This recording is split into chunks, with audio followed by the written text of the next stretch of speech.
Hello students, next topic is, do all demand curves slope downward?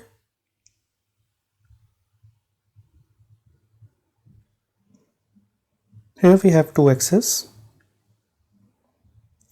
On the horizontal axis we have taken quantity of meat and on the vertical axis we have taken quantity of potatoes.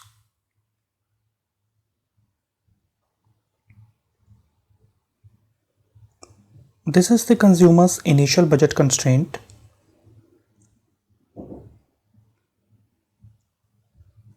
Initial optimum is achieved at point C.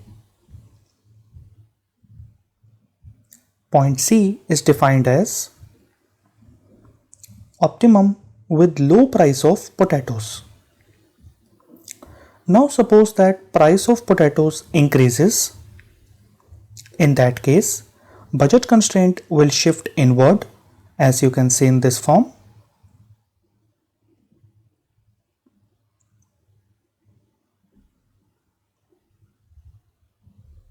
New optimum is achieved at point E.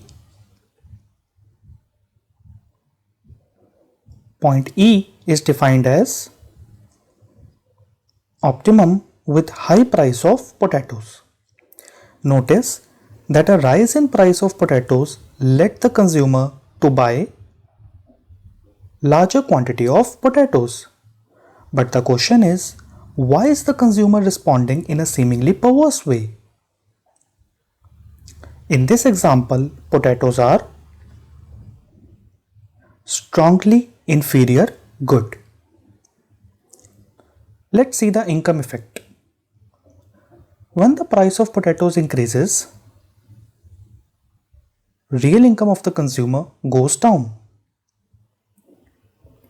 So income effect makes the consumer want to buy less meat, as meat is considered as a normal good, and more potatoes because potatoes are considered as strongly inferior good.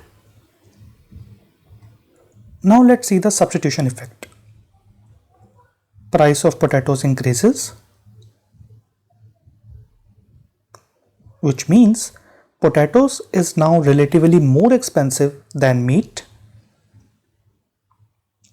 So substitution effect makes the consumer want to buy less potatoes and more meat.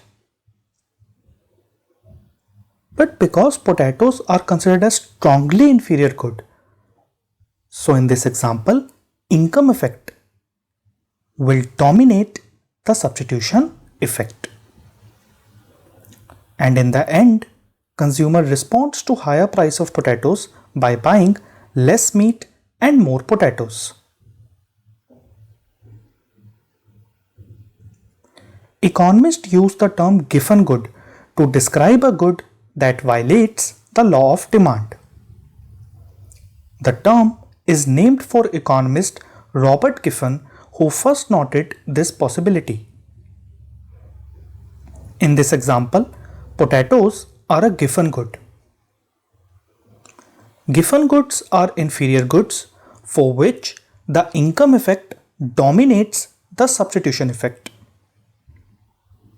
and therefore they have demand curves that slope upward,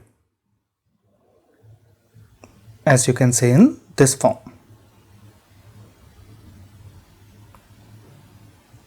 Thank you.